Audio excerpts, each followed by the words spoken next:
Great. So yeah, I'm super honored to be here. Also, I see some very friendly faces and also faces of people whose work I quite admire. So it's really nice of you all to join. Thank you. And yeah, I'm going to talk about some research that I've been working over the last few years um, on practices of conjuring relationships with invisible beings and focusing on tulpamancy and Christian practices of prayer. So I just want to start by contextualizing, kind of giving a backdrop of why I think this is important in the general way that the field that I guess I feel that I'm most a part of, which is contemplative science, basically the way that we think about meditation and psychedelics. I think that there's an important kind of like historical current that we should be aware of, and that motivates a lot of this work for me. So this was a study that I think illustrates one of the concepts. And this was a study that came out in 2010 that got a lot of attention. It was in Science, so the biggest, most prestigious journal out there. And basically what they're saying is a wandering mind is an unhappy mind. So here they did this big experience sampling study with cell phones, and they probed people during their days to see whether their mind was wandering from what they were doing and how that was affecting their mood. And without going into too many of the details, basically what they concluded is that people are mind wandering a lot, like half the time in your life. You're not actually attending to what you're doing in the physical world. Um, and people tend to be happier when their mind is on task rather than wandering. And whether people were wandering or not was a better predictor of their mood than what they were actually doing. So this just kind of led to this idea that basically, if your mind is wandering, it's a bad thing.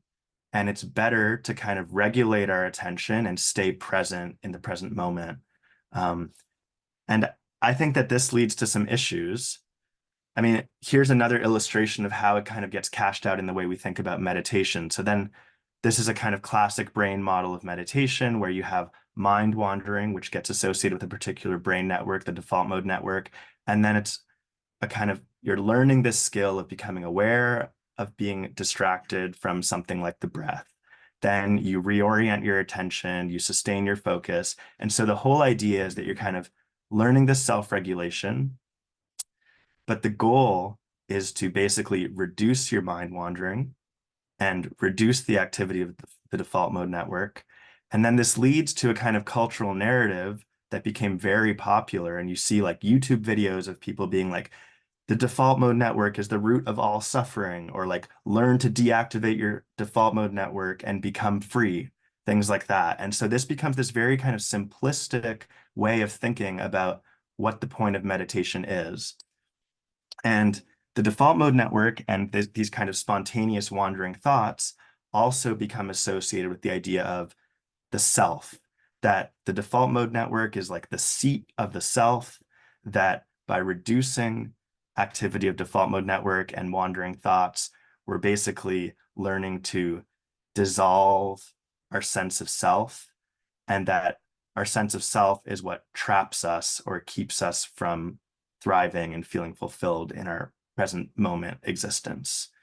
And this is a kind of particular reading of uh, or what David McMahon, a historian of religion, might call a Buddhist modernist reading of Buddhist meditation. So a way of thinking of the point of that the main point of Buddhism is its practices of meditation, and that uh, there's this kind of universal thing that anyone can do, that the self is an illusion, and that if we realize that the self is an illusion, that's how we liberate ourselves. So this was a book that came out recently by Jay Garfield, who's a scholar of Tibetan Buddhism, and he's basically explaining that it's important to distinguish between the idea of the self in the Buddhist sense, which is this idea that there's a kind of independent being who is this kind of subjective experience that endures throughout your life, and that's kind of independent of its relational conditions. And the idea is that that self, that sense of self, is actually illusory, but that we tend to think that we're this kind of independent self that doesn't actually change or that is somehow transcendent. Then there's the idea that we can think of ourselves as persons, which are more like complex, culturally constituted, interdependent beings who are constantly changing, but still a kind of process with a membrane around us that develops through time.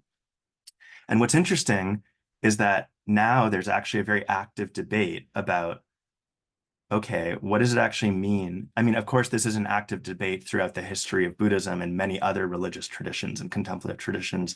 But right now, today, in contemplative science, people are really starting to ask the question, what does it mean that the self is an illusion? There are so many different kinds of selves that we are. We're embodied selves. Um, uh, uh, oh, okay, I don't have that slide anymore. But so basically, the question is, maybe there are certain aspects of ourself that are actually very precious.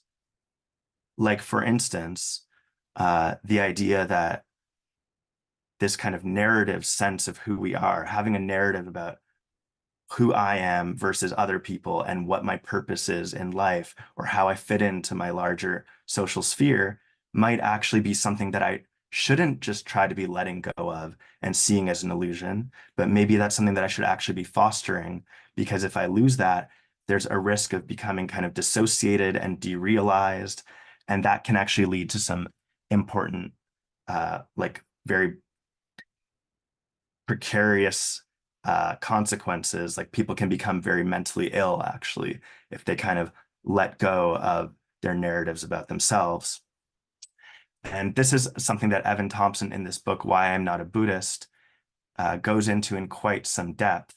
And he draws a lot as well on the work of Willoughby Britton and their lab at Brown University, where they show that people often get into difficult psychological situations when they basically follow this simplistic narrative that the goal of meditation should be to try to silence their default mode network, silence their sense of self, and kind of transcend it in some way. What happens is that people often become very disconnected from their reality and disconnected from their social life and from their sense of who they are. And this can have really bad consequences. So basically, this kind of simplistic idea that all that meditation should be about, or all that kind of psychedelic or altered states or contemplative practice should be about, is dissolving the self, is really missing a lot of what actually many contemplative traditions have to teach. So this was a paper, a review paper a few years ago that divided meditation practices into different families. And we can see that, so the idea that we want to deconstruct the sense of self would be this right side column, like the deconstructive family, where you kind of do these insight analytical practices, where you try to see that the self is not as stable and independent an entity as you maybe take for granted that it is. But then there are these other practices that are actually much more constructive about actually determining what kind of person do you want to be. Like, for instance, the idea of being a bodhisattva is actually, so that's the idea that you kind of become this being who is devoted to compassionate action in the world, means that you're actually choosing a particular kind of self that you want to become, that a kind of moral project of who you want to be. And so I think that there's a real tension and paradox about this idea that we want to deconstruct and dissolve our sense of self. And yet, on the other hand, we need to choose a sense of self that we believe is valuable and that gives us a sense of belonging in the world. So that's the kind of larger ethical and philosophical issue that actually motivated this whole project for me. And tulpamancy, which is the practice that I'm going to talk about in some depth, actually comes out of a Tibetan Buddhist tradition. And I'm working with Michael Sheehy, who's a scholar of Tibetan Buddhism, to actually uncover some of the roots of the contemporary practice of tulpamancy in the Tibetan tradition. because there's actually been some debate about whether it even exists in that tradition. But it turns out that the word comes from the dream yoga traditions in Tibet. And dream yoga, I mean, it's a complex set of practices, of course, but you can describe it as a way of basically learning to meditate in the dream state. So the idea is that by becoming lucid in your dreaming, like when you're actually dreaming, you have an opportunity to explore how every everything about your perception is actually much more malleable than you think it is. So basically, without very much input at all from the outside world, your mind can actually conjure like an entire dream world, right? And so in the dream state, you can actually play with the way that your mind constructs your perception because everything is much more fluid and less constrained by sensory input. Now, in the dream yoga tradition, there's also daytime practices where even when you're awake, you start to play with trying to basically hallucinate or modulate your perceptions to the point where you actually start to see things that aren't there in the material world. And so some of the practices involve things like imagining, like holding a ball of sand in your hand and feeling its texture. But there's not a real ball of sand. It's like a visualization practice, and you come to feel it so clearly and deeply that it feels actually real, as if there was something there. Tulpas in this illusory form set of practices are when you conjure a being, like an entity who's not there materially, and you play with conjuring this being and dissolving it, conjuring it and dissolving it. And again, here in a Tibetan Buddhist context, there's this idea that ultimately everything about your experience is illusory. Your sense of self, in some deep sense, is like a dream. Your sense of reality itself is like a dream. So there's this kind of goal of dissolving and seeing through the nature of appearance. Now, what's interesting is that when you move to contemporary tulpa practices, which I'll get to in a second, the point there is that people create this being with their imagination, but they're not doing that in order to realize that actually everything is an illusion or that the sense of self is an illusion. Actually, what they're doing is they're trying to make this being who they're conjuring as real as possible. They're trying to actually make it more and more real. And whereas in the kind of Buddhist context, often what you're trying to do is see through and de-reify and make things feel less and less solidly real. The contemporary Tulpa practitioners are doing the exact opposite. They're trying to reify as much as possible this being into an actual self. So Tulpamancy comes to us in the Tibetan, it means something like an emanation or apparition. And then mancy is from the Greek word of conjuring or divination. And it comes to us in the contemporary world through this book that was written in the late 1920s by a French explorer, where she was in Tibet and kind of described meeting these monks who taught her this practice of tulpamancy. And she describes creating this being in her mind who then actually like became real and became real to the point where it started doing bad things in the world and it became scary for her. And it was a whole situation. Now, that led to then this idea becoming popular in theosophical societies and kind of gaining its own momentum in the Western world, pretty separate from the Tibetan Buddhist context that it originated from. And the idea now is that it's an entity created in the mind, acting independently and parallel to your own consciousness, which can think, has its own free will, emotions, and memories. It's like a sentient person living inside your head, separate from you. Now, this practice became very popular online around the year 2011 and 2012, and it started on 4chan, the kind of new wave of tulpamancy that we've been studying. It started by people starting to post on 4chan, which is this kind of message board on the internet with all kinds of strange things being posted on it. And people became very interested in the idea that they could actually create a being with their imagination who would become like their friend. So it picked up a lot of steam when fans of this TV show, My Little Pony, who are called bronies, um, they had a big community online. It was like a very popular community. And they learned about this practice of tulpamancy and became very invested in it because a lot of the idea of My Little Pony is that there's these characters who are very like wonderful and enchanting, and you kind of become, it's like a fandom about these characters. And the bronies became really excited that actually they could use these ancient practices to make these characters real for them and become like real friends who they could actually have conversations and interactions with.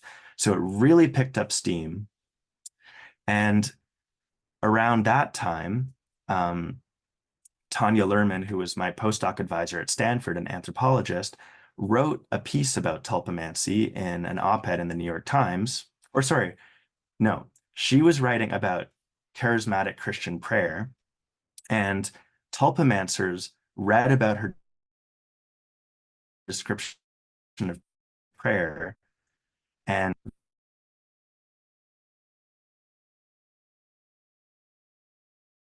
very similar to what we've been doing, um, conjuring tulpas, but you're describing it in the context of Christian prayer, but it's actually a very similar set of practices to what we've been doing. So that led to I went the other, not the other way around. Now, what's emerged is this kind of rich online community of people who actually teach each other how to create tulpas. So the idea is that it's kind of evolved beyond just the My Little Pony community. Now tulpas are much more, they can come in all kinds of shapes, and it's really not like that that era of tulpamancy has kind of come and gone. And what you see is this is one of the early guides. So one of the really fascinating things about this community is this idea that it's a sequence of practices that anyone can do. So if you want to do it, you can do it yourself. And there's all of these open source guides about how to do it. What's also interesting is that here I have highlighted that this guide is firmly rooted in the psychological school of thought. So the idea there is that tulpamancers, they distinguish the psychological versus the metaphysical school. And so they don't think that, for the most part, the psychological minded people who are like the vast majority of tulpamancers, they don't think that the tulpa that they create is like some entity, like a spirit who they're interacting with, who exists outside of them. And they don't think that when they create it in their mind, it can then like reach out into the world and like touch objects in the world or interact with the material world. They understand it as a psychological phenomenon.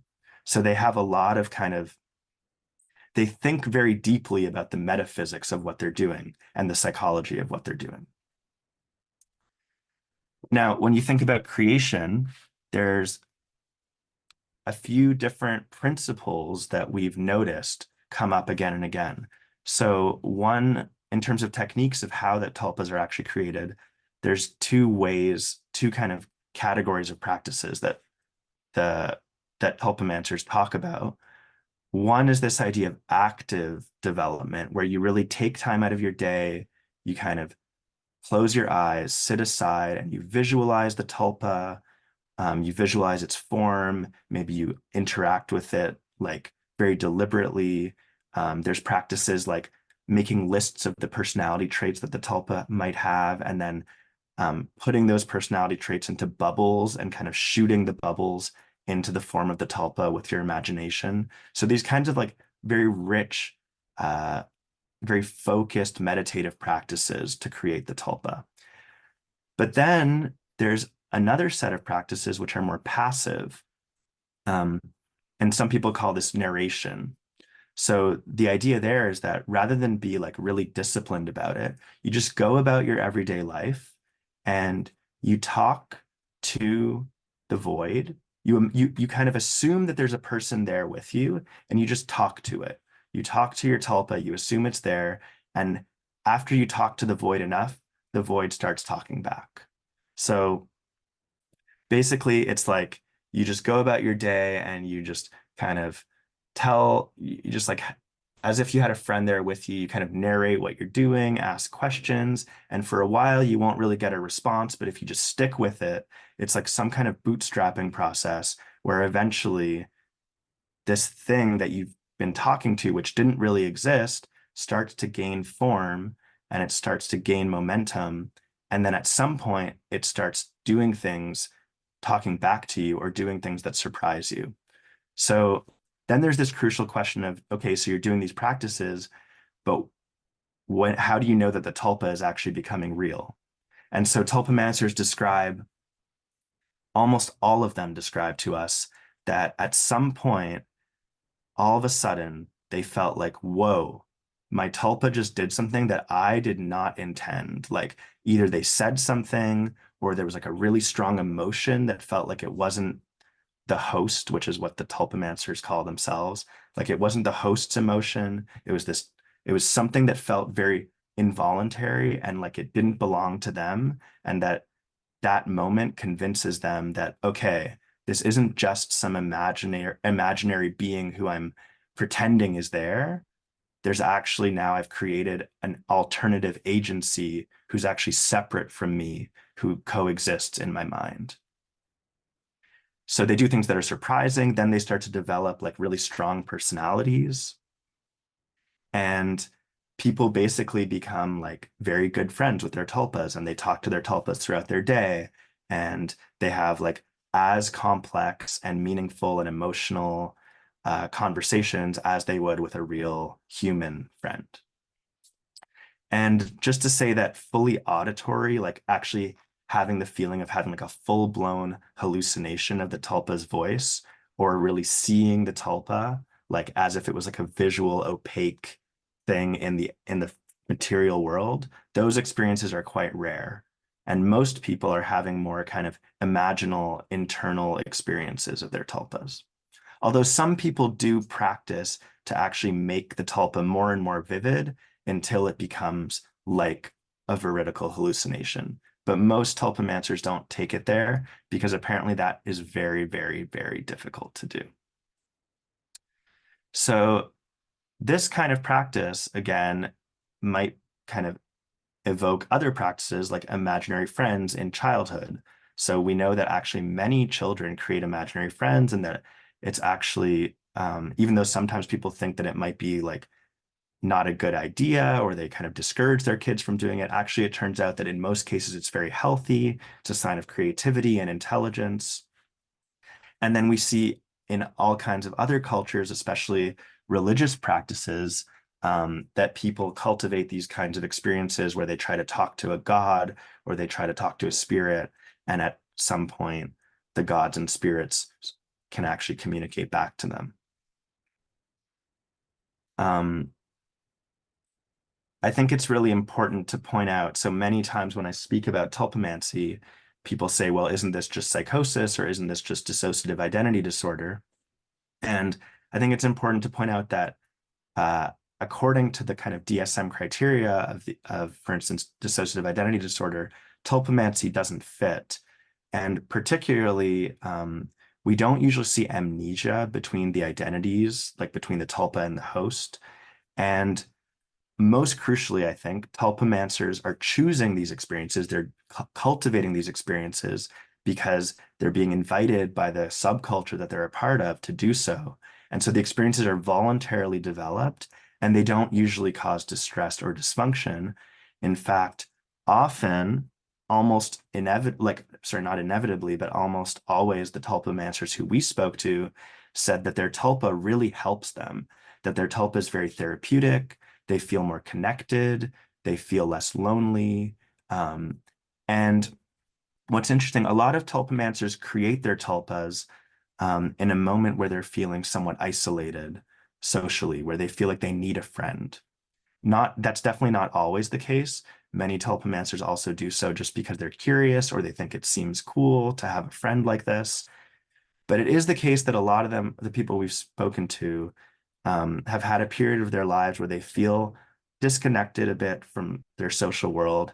And you might think that creating a tulpa in that kind of situation could be dangerous because if you have this internal world, maybe it will discourage you from actually reaching out to people in the kind of material world who could become your friends. But it turns out that a lot of tulpamancers find that by having conversations with their tulpas, feeling more motivated, feeling more socially connected, it actually helps them develop more confidence. Then they find that they're more able to go out into the world and actually develop connections and build a sense of belonging. The other thing that tulpas do is they can really help people break habits and kind of shift behavioral patterns because it's basically like, it's a tulpamancer will describe like, I'm trying to quit smoking. And every time I have an urge to go for my cigarettes, my tulpa will remind me, I don't think that's what you want to do right now. So it's almost like having like a close friend who knows you very intimately, cares about you very deeply, and is always present to help you out with what's going on in your life. Now, one thing that we were curious about is what is it about this practice that actually makes the tulpamancer so confident that the tulpa is real, that it's actually another being who lives in their mind? So you might imagine that it might be like this feeling of, does the tulpa kind of exist outside of my body or inside of it? Or how clear and vivid is it? Or how voluntary and involuntary do the reactions of the tulpas feel? And it turns out that by far the most important thing is not that the tulpas exist outside, not that they're extremely clear or sound like they're really there in the world, but it's really this feeling that it's not me. It's this other, it's some kind of very difficult to describe feeling that there's another being who's making these decisions, who's starting these thoughts, who's having these feelings, and just that whole stream of subjectivity is not mine. It's another stream that's coexisting in this body with me. So we also did some cross cultural work where we were interested in comparing tulpas to other groups and practices where people are cultivating relationships with invisible beings. So this was a group led by Tanya Lerman, where we had like 10 different phenomenologists and clinical researchers around the world who do research with different practice groups. So we had tulpamancers in the US, charismatic Christians who pray to God, Okamfu, who are traditional healers in Ghana, who are basically also interacting with spirits and invisible entities, then spirit mediums in the US and UK, and then ayahuasca drinkers in Peru who interact with spirits on ayahuasca, but then even when they're not taking the actual brew, like even when they're sober, they're still developing these relationships with their spirits and actually like having all kinds of complicated relationships throughout their everyday life. And what we were interested in is how do people make the judgment that when they have a thought, that it actually doesn't belong to them, it belongs to this invisible other, this invisible spirit. So what we found is that most of the groups agreed that it was when the thought felt sudden and spontaneous, autonomous, not created by the self, louder than ordinary thoughts, although this wasn't true for tulpamancers, more vivid than other thoughts, but again, not true for tulpamancers. And then this idea that the voice or the thought has a feeling of intention. So again, over and over again, we're seeing this idea of kind of autonomous, surrendering the sense of agency, this feeling of another intentional subject who's present. Now, this is a very kind of complicated slide, which I encourage you not to try and fully read. But this is trying to get at this practice that tulpamancers do, or a kind of spectrum of practices where they not only have conversations with their tulpas, but they actually, some of them choose to learn to become possessed by their tulpas. So this is when their tulpa takes over a part of their body or their whole body and can actually kind of inhabit the body and move through the body. So then it feels like the body's moving, but it's not the host that's in control. Now it's the tulpa that's in control. And there's a spectrum where beyond possession, some people can even do this thing that they call switching, which is where not only does the tulpa take control of the body, but it's like the host recedes from the front seat of consciousness and kind of becomes more dissociated, so that the tulpa really becomes like the central subject of the phenomenological field. And the reason I put up this complicated, wild slide is because actually tulpamancers themselves debate about what does possession actually mean, what does switching actually mean, how do you do one or the other, what are the practices that allow you to get there. And I just want to basically point out that it's just really interesting studying tulpamancers because they themselves are so phenomenologically precise and rich in their descriptions, and they kind of have debates about the psychology, and they know like about the DSM criteria for dissociative identity disorder, and they know about like, the psychological literature on agency, and they're a population that is very, um, you know, they're very intelligent for the most part and very creative and very kind of geeky. Like they spend a lot of time on the internet and they're very interested in actually understanding all of the intricacies of what they're doing from a multi-perspective kind of approach. So this leads to the neurophenomenological study that we ran. So a lot of what I've been describing comes from the interviews that we did with tulpamancers, but we also did an fMRI study. And so what we wanted to get at was what are when tulpamancers are doing this kind of practice of becoming possessed by their tulpa, can we see in their brain specific changes that correspond to kind of letting go of the sense of agency? So what we did is we had them come into the scanner, and these were expert tulpamancers.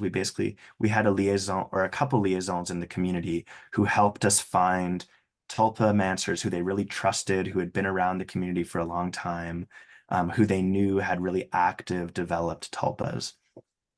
And we brought them in, and we asked them to do 3 tasks in the fMRI scanner. So we had them just basically come up with simple sentence endings and write them down in the scanner.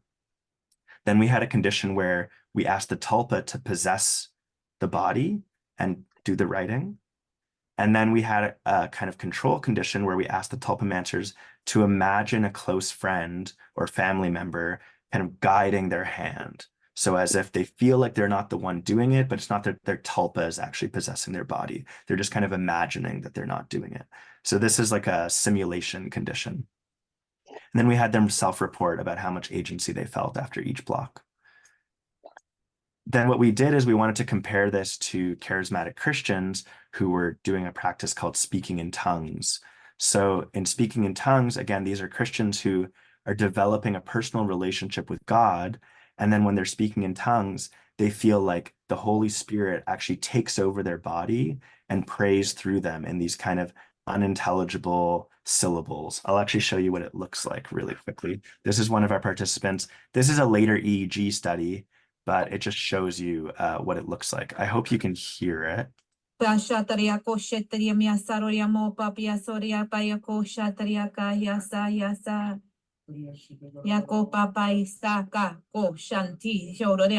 So they're kind of in like this trance like state, and there's actually a debate about when people are doing this, are they really going into some kind of altered state of agency, or are they just kind of doing it like, are they kind of pretending in some way? There's this whole anthropological and psychological debate about what people are actually doing. And this work was also done with Josh Berhinsky, who's an anthropologist, also working with Tanya and I at Stanford, who's been studying speaking in tongues for many years. And he was seeing that people really do describe feeling like when they're doing this practice, there's this sense that there's another being present who's really like taking over their phenomenological field and that they're surrendering. So what we did is we wanted to compare again different types of prayer. So we wanted to compare speaking in tongues, where it feels like they're kind of channeling this presence, to other prayers that are much more where they feel that they're much more in control of what's happening. So worship prayer, which is basically like they're just praying to God in a kind of improvised way, but it's in English and they feel like there's a sense of agency. And then Lord's Prayer, which is like a really structured, repetitive prayer where it's really like highly rehearsed and effortful. It's really not spontaneous at all. Gosh. So this is just them in the fMRI that we ran. And these are the self-report ratings. So what we see is uh, in the tulpamancers, this is how involuntary they felt that the experience was. So when the tulpa is writing, they feel that it's extremely involuntary. When they're imagining a friend guiding their hand, it's quite voluntary. And then when it's themselves, it's like fully voluntary. Then for the charismatic Christians, again, when they're speaking in tongues, it's quite involuntary, although it's interesting. This also kind of shows that tulpamancers are really useful as an experimental group, because you can actually ask the tulpa to really do this kind of, like, you can ask the tulpa to do a practice for you in the scanner, whereas it's much harder to ask God on command to kind of take over the body and show up in the scanner. So it seems like in the speaking in tongues condition, again, we don't get this like full involuntariness the way we see in the tulpa condition, but it's the same principle, just not quite as strong. And then again, in the improviser worship prayer condition, they're kind of they have more sense of agency, and then the rehearsed prayer, they have even more sense of agency. So we were really interested in this area called the supplementary motor area, because it's an area that's really implicated in the feeling of agency over your actions. And we thought that it would be deactivated during tulpa possession and speaking in tongues. That was our hypothesis that we actually pre-registered. And so this is an area that, for instance, in the classic Libet task, where basically you're asked to press a button randomly and report when you had the urge to press the button. And what was kind of fascinating about this study and made it a classic is that even before someone consciously reports that they had the urge to move, there's this buildup, this readiness potential that's slowly building up in their brain that you can use to predict, even before they consciously know it, when they're going to have the urge to move. So that readiness potential, this kind of unconscious preparation of action, is actually seems to be coming in large part from the supplementary motor area. So it's this kind of area that's involved in intending and preparing action. And it's also, these are just some other findings from the literature supporting our hypothesis. So again, unconscious preparation of voluntary movement, but also if you pay attention to your intention to move versus just kind of moving without paying attention to the feeling of your intention, this area becomes more active. And it becomes deactivated in conditions where you're hallucinating compared to imagining, or when you're hypnotized and given a suggestion to have involuntary actions. There's also studies showing that if you deactivate this area with TMS, you can actually show reductions in the feeling of agency over actions. So it was really nice. We actually found exactly what we predicted, which is that in this pre-supplementary motor area, in the tulpa condition, we see it deactivated when the tulpa is possessing the body and writing the sentences down. And we don't see this deactivation in the self condition or in the simulated condition by the friend. And likewise, in the speaking in tongues study, although it's less strong, this is actually a significant result. You see that in tongues, the pre-SMA is deactivated more than in worship or the Lord's Prayer.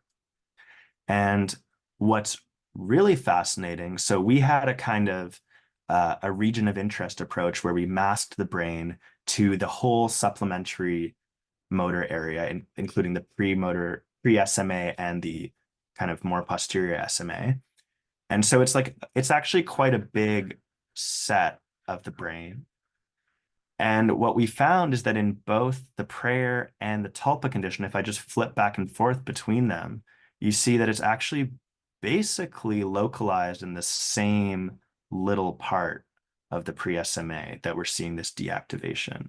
So this just is really interesting in suggesting that there's a very similar process going on here, where people are able to actually, basically through practice, surrender their feeling of agency, and that this is actually happening in a particular kind of neural uh, process that we know is deeply implicated in the embodied feeling of agency. We also found this exploratory result, which was slightly below statistical threshold at the whole brain level. And this was for the tulpamancers when they were doing the possession compared to their voluntary writing. But it is like a pretty big cluster, even though it doesn't quite reach the statistical threshold. So I find it interesting. Um, and this is in this region of the dorsomedial prefrontal cortex, which is a kind of a very, complicated area, but that's involved in making judgments about self versus other. And again, what's really interesting is that this specific cluster. So on the right here, you see our cluster result. And then this on the left is a region of interest from a study where basically what they did is they showed that if you deactivate this specific area and people are kind of playing this game where they're interacting with a partner and they have to make judgments about what they can do, like their kind of action possibilities in this game, like what they're capable of or what their collaborator is capable of. If you deactivate this part of the dorsomedial prefrontal cortex, people are more likely to confuse or to merge their own action possibility, their ideas about what they can do in the game compared to what their collaborator or partner can do. So a way of thinking about this is like, imagine you're playing soccer and you have your teammate and you're going up to try and make a goal. So you're monitoring what is possible for your teammate to make a decision about whether you should pass it to them. Right. So there's kind of this value about what are your action possibilities and what is your collaborator's action possibilities. And if you deactivate this area, you tend to confuse or merge your judgments about these action possibilities. So it's just, to me, very interesting that, again, when the tulpa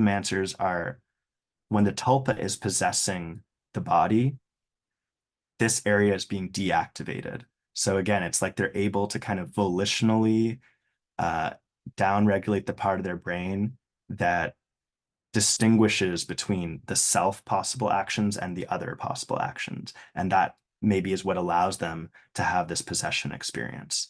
And now what we're trying to explore is whether there's some kind of interesting connectivity or information flow between this dorsomedial prefrontal cortex area and then this more kind of basic embodied SMA area that actually plans motor actions. And so this is just a final slide just to point to some of the work that we're moving forward with now, where so these are people speaking in tongues. And what we're trying to see is, so when people are kind of channeling the Holy Spirit, when they're doing it together, is there something about the kind of making yourself porous to this invisible being that's also related to a kind of porosity between you and someone else who you're with in the actual physical world? So is there some kind of synchrony that occurs between people in the social space when you're doing these kinds of practices together? And what's the relationship between this kind of, porosity to the imaginal world and this porosity to other physical presences? So that's where I'll end. And then I hope that we can just talk about all of these things together.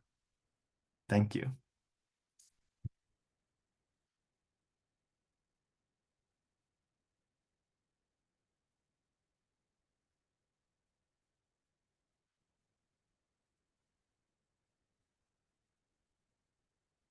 I don't know how to go about the I mean, question and answer period. I would say uh, people can just raise their hand, or if they don't want to read it out, they can also write it in the message in the chat, and I will read them out. Yeah, we already have one person raising their hand, so just yeah, feel free to. Hi, Michael. Thanks so much. This is really interesting. I'd heard that you've been doing this, but I haven't seen the imaging data yet. It's really compelling. I wonder if you could distinguish your interpretation of what SMA and pre-SMA is doing from suspension of disbelief, because I think that's something that's quite common to all of these things, that these states that people put themselves into is almost in the sort of Elizabeth Pashery terms, rendering yourself immune to the prediction errors that happen when you're sort of imposing this sort of a state on yourself. So it's not necessarily inviting a state of porosity per se, it's more ignoring all of the stuff that contradicts the idea that there's a being living in your head, or that you're talking directly to God, or whatever else you're doing. Um, hmm. Well, okay. I just want to make, I guess I'm curious to hear more how you think about that distinction, because to me it seems like a kind of higher order belief about whether it is or is not real um, is one thing, but then a kind of a more embodied, direct feeling of this change in agency, I think, is what we were after more in this study. So to me, it seems like our paradigm wasn't really designed to get at this question of belief. Like it kind of almost like assumes that the belief is maybe one of the mechanisms that allows people to do this embodied change. But I don't know, like we're not kind of contrasting a condition where they do believe versus where they don't believe. Right, fair enough, and that point is well made. But I guess the interpretation around what SMA is doing is sort of a reverse inference around the sorts of things that you've been thinking about. But it could also be doing, and DMPFC could be doing, suspension of disbelief in much the same way. Is that okay? Well, I guess I'd be very curious to hear, like, is there evidence that SMA or pre-SMA is implicated in belief in some way? Because Uh, I guess I just want to say too, I don't think it's technically reverse inference, because it was actually like a hypothesis that we pre-registered, and so it's not that we're seeing something and then making an inference about a process. It's that we had a hypothesis about a process that we thought should be localized to this area, made that hypothesis, and then it turned out to be the case. So I don't think it's reverse inference, well, but I do agree that, I mean, I would love to hear other interpretations. there's plenty of other studies that engage SMA and pre-SMA that have nothing to do with tulpamancy, right? Oh, It's of course, actually not that hard to engage that region. And so just seeing activation in that region, whilst you predicted it a priori, doesn't necessarily mean that that's all that that region is computing, right? Even in the context of your tulpamancy. no, yeah, of course. That's all I'm saying. But Um, I guess I'm just curious if, like, I'm very open to alternative interpretations, but is there specific reason to believe that deactivation of SMA would be related to belief? well, not necessarily to belief per se, but just it's an alternative explanation that ought to be ruled out, right? Because it's a process that I imagine is sort of present in all of the groups that you scanned. It's something that you have to do in order to have these experiences, right? Not Is just invite in and not just invite someone else in, but suspend disbelief about the fact that this isn't actually happening. Or maybe do you believe that it's actually happening? I think you do believe that it's happening, The yes. participants do, but do you? Oh, do I? Right. Uh, I'm agnostic. I mean, I don't. Okay. I believe that I'm agnostic on both points, actually. Yeah, Okay. I have no idea if God is real, and I don't know whether tulpas are actually subjectively conscious. Like, I don't know whether tulpas have an independent stream of subjective experience, but I don't necessarily I don't believe they don't. I just am completely open either way. Okay. Good. Yeah. Well, maybe we should pick this up I offline mean, and people ask yeah, questions. I'd love to. I appreciate it. I think I'm just I would love to hear alternate explanations of SMA functions that might be other ways of explaining these results. I just don't understand why it would be about suspending disbelief specifically. But I'm very open to that. I don't understand yet. So I'd love to talk more offline. All right. We have another question from Juan Gonzalez. Yeah, thank you very much for this very exciting and rather challenging talk, Michael. I have two sort of questions. One is kind of practical issues, and the other one is more like theoretical.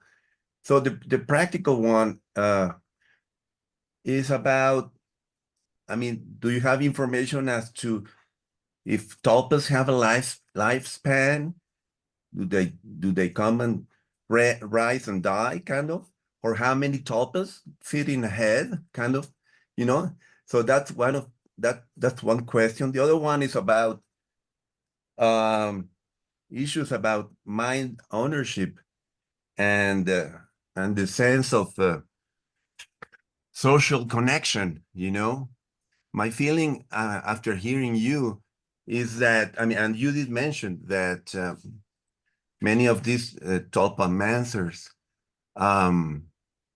develop, you know, this art because of they themselves being isolated. But you also mentioned that that sort of helped them connect with people. So, is there any study, or do you have any hunch as to whether there is a real sense of enhancement in social connections? I mean, my own take is that if you have good invisible friends, you know, why bother and go out in the world and have real friends, you know, if you have your own. So, so the second type of question regards this sense of social alienation, I would say, or possibility of it, together with issues of mind ownership. So that's it. Right. So the first question was about how many tulpas. So that is Whether they have a lifespan and yeah. development. So I mean, one of the things is like the contemporary tulpa movement is still very young. And I think it's hard to know whether tulpas have a lifespan. I mean, I think it's variable because people who so basically there's this community online, and if people kind of stop practicing tulpamancy, they usually don't come back to report that. So they kind of just fall off the map of that community. So a lot of the tulpamancers we asked this to didn't really have a clear answer because it's hard to know when people stop whether they left the community just because they're no longer interested in participating online and they're just still doing it in their daily lives, or whether they actually stopped the practice. I think it seems to be the case that if you kind of stop attending to your tulpa, it will fade. Although, you know, it's not totally clear either, again, because it just hasn't existed for that long. I mean, people have definitely had tulpas for decades. I think they can be kind of existing alongside the body as long as the body lives. But I think it's also possible to kind of dissolve the tulpa or just lose interest. But actually, a lot of the tulpamancers become very emotional when you talk about this question, because to them, like, a tulpa is really a person who deserves like full moral status as any other subjective person. So even thinking about like their tulpa dying or ceasing to exist can be like very emotional. And we've seen many tulpamancers start crying when they talk about that. In terms of how many, some people definitely have more than one tulpa. It's not uncommon. Usually when the number gets like quite high, a lot of the tulpamancers we've talked to kind of have doubts about those people. Like maybe they're not quite mentally well, or maybe they're kind of exaggerating. but most of the tulpamancers we spoke to have somewhere between like maybe 1 and 4 tulpas or something like that. Yeah. And many of them just have 1, but it's also really not uncommon to have a few. And then, oh, sorry, what was your second question? About the possibility of hindering your Right. capacity of social connection because of that, Yeah. because it's just so easy, to have invisible friends, Yeah. as opposed to real ones. I mean, again, I think most of the tulpamancers we spoke to, but there's also, it could be a selection bias of the kind of people who might reach out to do a study. But it seemed to be a kind of general sentiment that tulpas just help you feel more connected. And also, so a lot of tulpamancers, definitely not the majority, but like it's a lot, are kind of on the spectrum, on the autism spectrum. And so there's this sense of like having a tulpa also helps you develop social skills. If that, or if you feel socially anxious, not necessarily on the spectrum, but just like isolated and anxious in some way, then having someone that you feel very close to and familiar with just makes you feel more like, like, yeah, it's not such a big deal to be around people. And even tulpas can encourage often the host to like go out into the world and like, get yourself out there and do your thing. And so usually what we're seeing is that people become more connected to the outside world through their tulpa practice. There's also the fact that tulpamancy comes with this whole online community. So people develop like friends through the community, and also tulpas become friends with other tulpas through the online community. And so there's this whole kind of like network of relationality with other human beings that exists through the online platforms. So in all these different ways, like people who feel isolated end up feeling more connected to other humans through tulpamancy. Well, it sounds pretty wild, but thank you so much. Yeah, thank you. Karama? Hi, thank Michael for this talk. I want to comment maybe on one point you made about whether tulpa have their own like conscious objectivity, and this reminds me coming back to the idea that tulpamancy comes also from a dream yoga and exercise during dream. There has been lucid dreamers asking this question about whether when you encounter another person in your dream that seems to have really complex intentions and a full-fledged personality, do they have their own consciousness stream?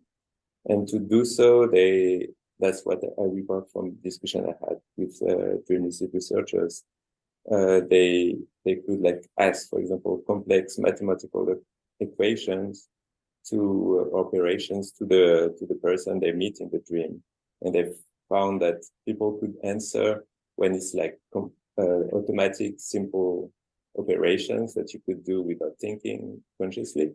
But whenever it got too complex, there had to be a switch in terms of having your own consciousness doing the operation to be able to respond. Mhm. So I'm curious whether tulpamancers do this kind of tests, as you have like reality test or any kind of test that dream lucid lucid dreamers do, and to investigate what are the cognitive abilities of their tulpa in this stage of development of the practice, and whether whenever this switching occur, whether they fully switch or do they like assess it like partially to some of the thoughts of their tulpa, and how do they manage this? Yeah. So in terms of like the switching, like phenomenologically, people report a continuum of like partial switching or full switching. Like full on amnesia for the experience is quite rare. But people will definitely say like they basically weren't there. But that's also quite rare, I'd say, to have like these full switches. In terms of dreams and this consciousness question. So, I mean, what's interesting about tulpas and dream characters is sometimes you even get tulpas who are called walk-ins. So it's like a tulpa who is not deliberately created, usually in a person who's created a tulpa before, and then there's kind of a second tulpa who just appears one day. And often those walk-ins will walk in through a dream. So they'll meet them in a dream, and then they kind of just become integrated into the system of the person's consciousness. So that's interesting.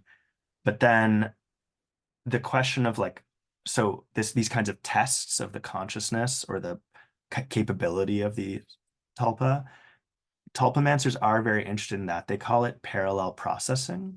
There's this whole kind of like genre, and they even develop like cognitive tasks that they share through like Flash games and stuff like that, where they'll basically have like their tulpa do one complex task or like read a list of numbers or something like that while the host does something else, and they try to see whether there's kind of extra capacities that are possible. And it's very controversial in the community. It's kind of much debated, and it's actually one of the follow-up studies that we're just starting to plan now. I'm doing it with Jonathan Schooler, because he's very interested in this idea that actually consciousness might be much more plural and much more multiple. It might not be this kind of singular stream. And so he has this whole kind of theoretical framework. So we want to do a kind of more rigorous test of parallel processing, where we basically have the tulpa, like we're still playing with different tasks, but something like, doing some kind of complex working memory task simultaneously that the host is doing something else. And it should only kind of work if both streams have their own higher order working memory kind of processing. So that remains to be seen whether that's actually possible. I just wanted to make a comment on that. I'd find it super interesting to do something maybe even as simple as a random number generation task, and then seeing whether that, I don't know, whether the randomness or the complexity of the two numbers differ between the person and the tulpa, or if they have an overall larger creative capacity based on measures like that. But yeah. Do you think you would So the find idea would be anything? like, how random can you make it? Yeah, so if I asked somebody to create a random number and then calculated the complexities of it, whether you think the person overall would have a larger creative capacity, like let's say if I pooled the numbers together of the tulpamancer and compared it to a normal person or a non-tulpamancer, or whether the tulpa might have more creativity. I don't. You think you might have any? You think that you have any predictions on what you'd find? I guess I'm not fully following, because so is the idea that like you each choose a number and you try to make them as chaotically different from the previous number as possible or something? What does it mean to have a random number?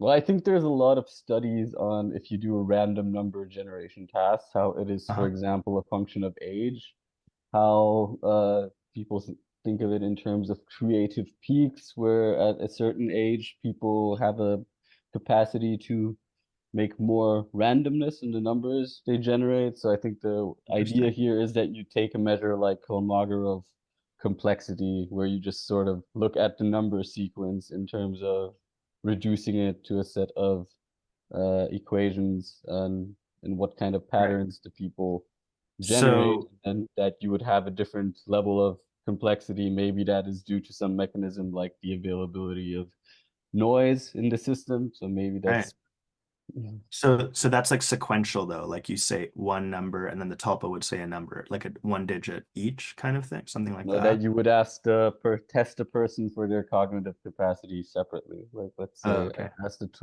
I asked the person, okay, let's have the tulpa. Do you think that's even possible to perform cognitive tasks separately on, like if you ask the tulpamancer to perform a task for you by channeling the tulpa? For sure. For that you can definitely do. But not simultaneous, or like I guess the parallel processing question is more about simultaneous streams, right? But what you're suggesting, it seems to me, I guess I don't understand like how you amalgamate the complexity across the two or something. Because I think if the tulpa hears, but yeah, I mean, I think something along those lines sounds super fascinating. I think I'm just not following the every little detail of what you're suggesting, but I'd be actually really curious to hear more. Because I think the idea that like as a collective system, there might be kind of more a larger repertoire of like creative states, I think makes a lot of sense Yeah, because you kind of that's have two different like personalities and like, yeah. yeah, that was more or less my question. Whether Yeah. you think having a tulpa is somehow giving that person an extra creative capacity that but Yeah, I think so. Yeah. all right. Yeah. She had Aviva? another question. Aviva Berkowicz. Ohana who's raising her hand. I'm just gonna give it over to you. Yeah, thanks. Thanks for this talk. Very fascinating. I didn't know anything about it. It's totally new to me. And I was wondering, you started with the issue of the self, the default network, the narrative, the minimal, like which self should we choose or should we protect? And I have my thoughts when you spoke about it. I had my thoughts, where can I place it in the system of the self in the way that I conceive of it? But I want to ask you, where would you place this phenomenon? Which self is it? Is it a self at all? Well, I think it's an open question. I guess to me, I think the tulpamancers would say that it's like a full self, like it has a narrative identity, it has an embodiment, it has this kind of full spectrum of self patterning. And I think what's interesting to me is just that it's a practice of actually like cultivating a new self pattern very deliberately that comes to like actually become more and more concretely realized in your subjectivity instead of kind of de-identifying from a self. So to me, it seems like the idea is like you're actually creating like, yeah, a full new if you know like a whole trajectory of selfing that kind of coexists with your usual selfing and they share a body, so in that sense they're kind of linked, but they're like two parallel streams or like whirlpools of selfing. Does that help at all?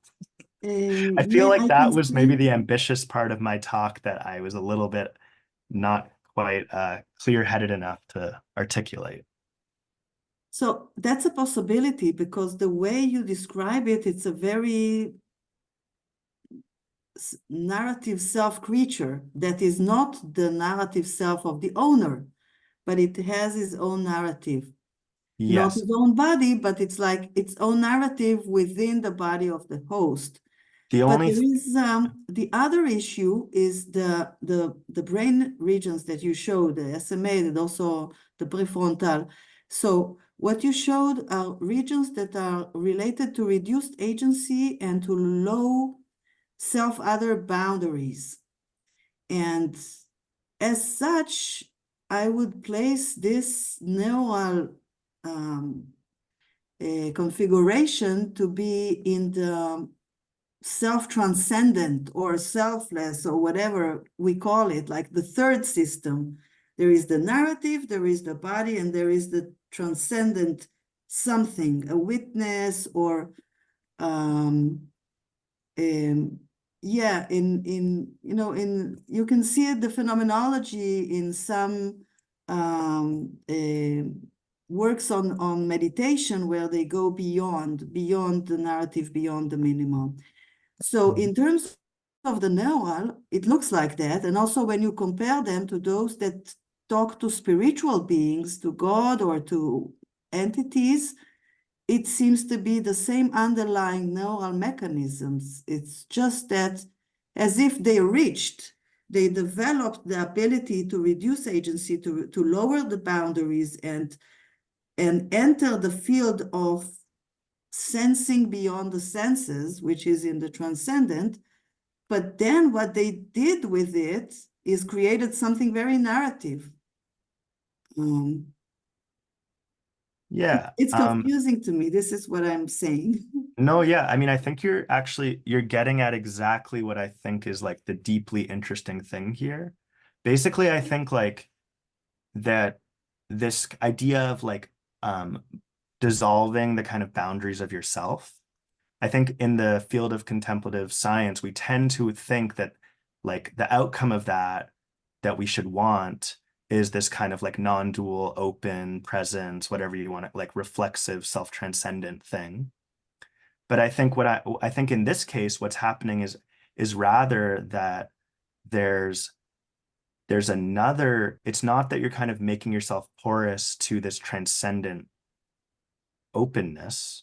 It's that you're making yourself porous to another self process that actually kind of replaces your usual one. So that actually, so I think what's interesting to me is that it's kind of a narrative. It starts as a narrative, but then it actually becomes a very embodied, emotional, affective, like sense of a being who's, it's not just an idea, it's like an embodied an embodied self who can actually then like take your body, like who can actually become so embodied that it actually like leverages your body to kind of actualize itself as as a fully embodied self in the world. Does that make sense? Yes, I mean, it's I possession, see right? what It you mean. possesses you. You're not taking it into a spiritual possibility, but using this capacity of the human mind to transcend whatever makes it locked in its own narrative to create another narrative.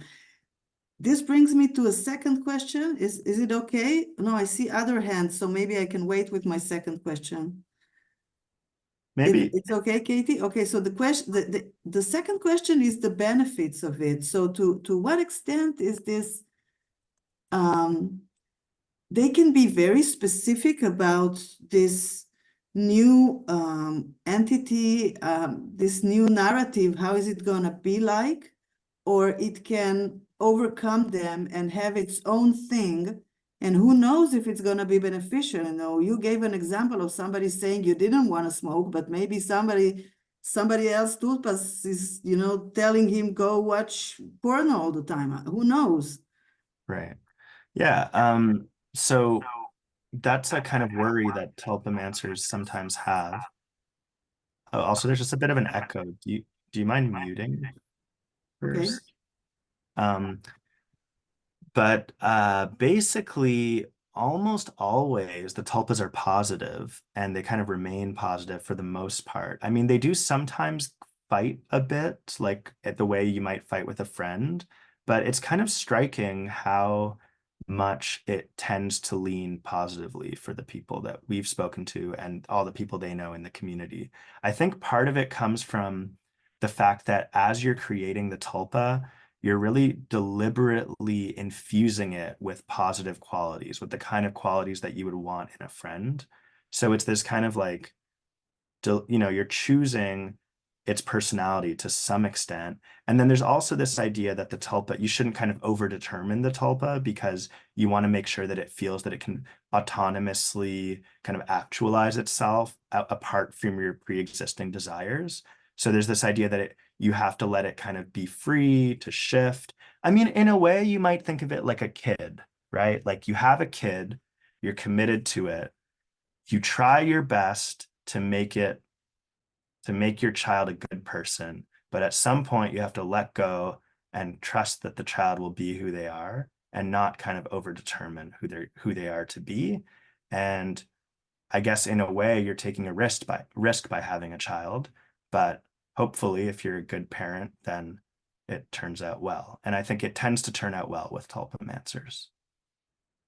But it's interesting because you might and I don't know that it always does, but I think we tend to also hear when it goes well. And yeah, I think that there are probably risks to it, but it's a thing that we tend to see having very beneficial effects for people. Yeah, thanks for your questions. All right, I think Katie was raising her hand for a while. Yes. Hi, thank you. I'm from IACS and I missed your recent talk there, so I'm glad that I got to hear you today. I've been interested in your work. I was wondering if you had an opinion on tulpas as compared to something like you shared a bit about DID, but something kind of middle of the road, this like parts work in internal family systems, and what your thoughts are, which also assumes this multiplicity of consciousness framework. Yeah, Too. I'm very interested in that question. And I don't know that I have like a good answer yet, other than to say that I think that they probably are linked in some meaningful way. I think that there is a sense in which tulpamancy is kind of something like that process is what we're always doing when we imagine each other, when we imagine like who we think we are. I think it was Thomas Metzinger when I gave a talk like this. He said, "But have you thought about the fact that you are just a tulpa in your own body?" And I was kind of like, yeah, that's actually the point in a way, is that we're always constructing a self, and that in a way, the self that we're constructing is probably much more pluralistic and actually social and involves kind of representations that we have of our parents and each other and our social world. And there's all this evidence showing that our sense of self is deeply intertwined with our sense of our communities. And so I think IFS, internal family systems, which I don't know that much about yet, but I actually really want to, it's an idea for a project to specifically study it. But I think that that's one way of articulating the way in which our inner sense of self is kind of constituted by actually this socially, like this ecology of social beings that are kind of reflections also of our personal history with like people who exist out there in the world and then become internalized in us as like parts of what we take to be ourselves. I'll look into it. I'd be curious to see too what in the neuroimaging what's at play in the creation of both, because I tend to think that it might be similar. Just a quick comment. I've also seen creation of tulpa-like entities as part of internal relational repair for conditions like DID. So I think that someone raised a question about why the narrative. I tend to think that there's sort of a reparative, I don't even want to use self anymore, mechanism. But thank you. A reparative mechanism. Right. So the tulpas, creation of tulpa-like beings, are used as part of the process of internal relational repair in stabilizing people with dissociative identity systems, almost like constructing the agency from within, similar to, I guess, how in the Tulpamancy community, making an imaginary friend, or the healing possibility of relationships, but being able to instantiate that from within without any other external embodied actors. Anyway, thank you. Yeah, thank you. All right, we have a question from Maya Agdali. Hi, great talk, by the way. My question concerns kind of the level of knowledge that these tulpas have. Is it dependent on the tulpamancer themselves, or do they have their own separate kind of knowledge about the environment or whatnot that the tulpamancers themselves do not have? They don't have knowledge of like the external environment that the tulpamancers don't have, I don't think, unless maybe in like certain cases where like, let's say the tulpamancer or host is like really bored and maybe the tulpa is more attentive, but actually I don't like that would be a version of parallel processing. So I don't actually know if that really occurs. But in general, the tulpas have often like an inner world, like they call them a mindscape. So some kind of world, often they'll like the tulpamancers will like deliberately build the mindscape with their tulpa. So it's like a inner landscape, or like sometimes it'll be like a building or a whole world that the tulpas kind of hang out in, and the hosts hang out with their tulpas in that mindscape. And then it gets very intricate, and it depends who you ask. Like, what is the tulpa doing when you're not attending to it? Because tulpas will then have like memories of what they were doing in the mindscape. And then there's questions about like, were those real memories, or is that kind of like, do those get constructed in the moment of asking? So there's all these questions, but it's almost like the tulpas dream into a mindscape sometimes if the host isn't paying attention to them.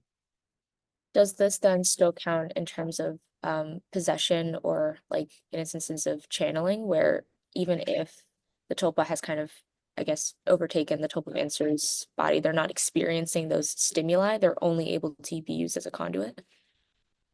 The tulpas like definitely experience anything that the body is doing if they're present. And I think the more, if they're possessing, because sometimes the tulpa will like really like chocolate, but the host hates that kind of chocolate, which is interesting. And so then like they'll let the tulpa, or the tulpa will possess the body so that they can really enjoy that particular food, and things like that. So I think it kind of, there's a sense in which like it's a little bit different, or like the tulpa really likes playing soccer. So then the host lets the tulpa possess the body so that the tulpa can enjoy the soccer playing, which would be different from like having the host play soccer and then just like having the tulpa kind of like get to watch. It's like the difference between actually getting to drive the thing and like being in the driver's seat. But for example, in the soccer instance that you just gave, what if the tulpamancer themselves does not know how to play soccer, but this tulpa does? Would you consider that then a level of knowledge that the tulpa has that the tulpamancer did not?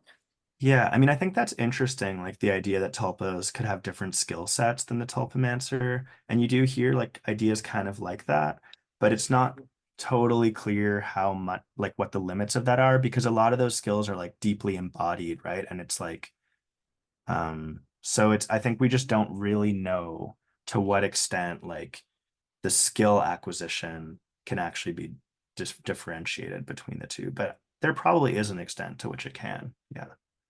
Because definitely preferences. So maybe skills too. Sounds good. Thank you. Thank you. All right, we have one question from Mark Santolini. Hello, Michael.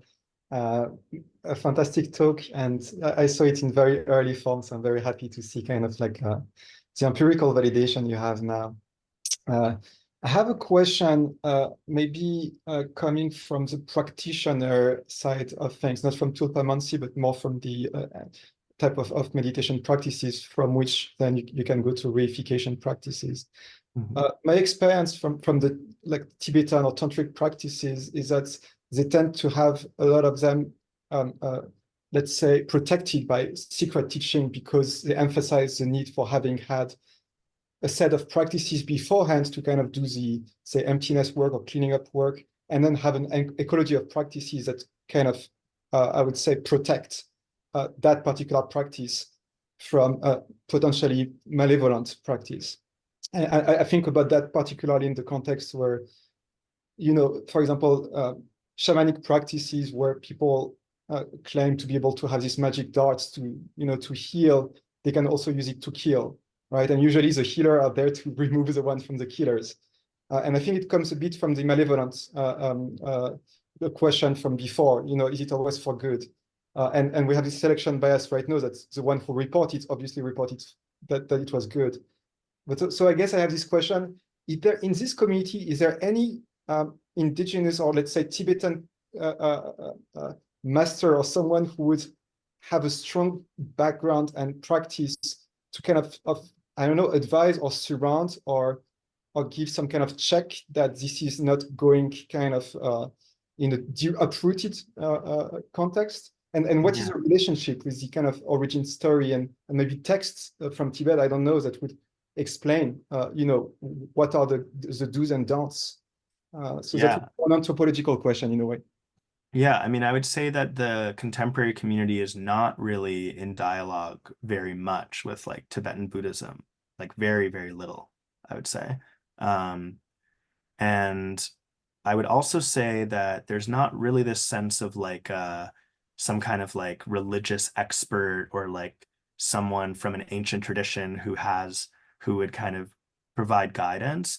It's really like a very non-hierarchical, almost like anarchic. I mean, there's moderators in the forums and there's people who have been around longer, and there's definitely like group norms that get formed, but it's more this kind of like crowd sharing, like anyone can write a guide. It's very open source. Everything is it's more like an emergent communal knowledge, I would say, rather than this like hierarchical or like, I mean, it's being codified in its own ways, and there's definitely like like ethical ideas about what's good to do, what's bad to do, and those are always evolving too. But it's really it's more this kind of like ground up kind of thing. It's really more emergent, and which I find interesting as a community structure for a contemplative kind of tradition. Yeah. And for sure, like people will start saying, oh, like people will ask questions and then old timers will answer, and people will, and so I think the kind of guidance that helps steer to people towards positive experience comes from this very generous communal spirit.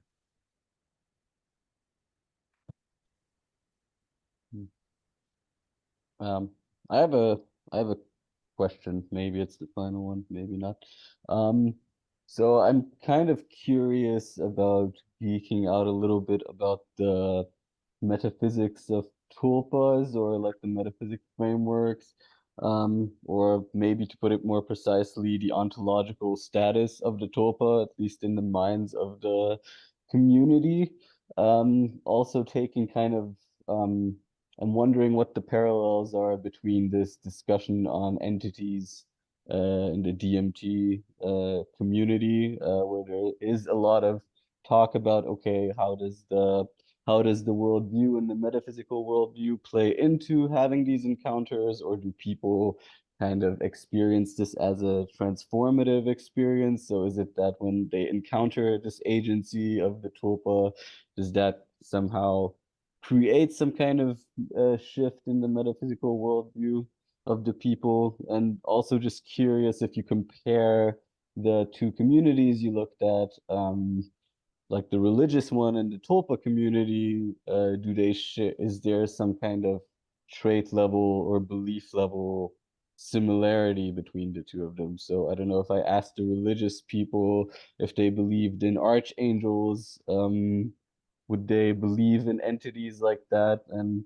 also, I'm just curious, was there anything in their metaphysical worldview that was somehow surprising? Like, would the person think that the tulpa lives on after they died, for example? Yeah. Yeah. So there are different schools of thought, and some people are a little bit more like, you get the whole range. So some people think it's like a spirit who found you and you know them from a different dimension or whatever. Like it can become all of that.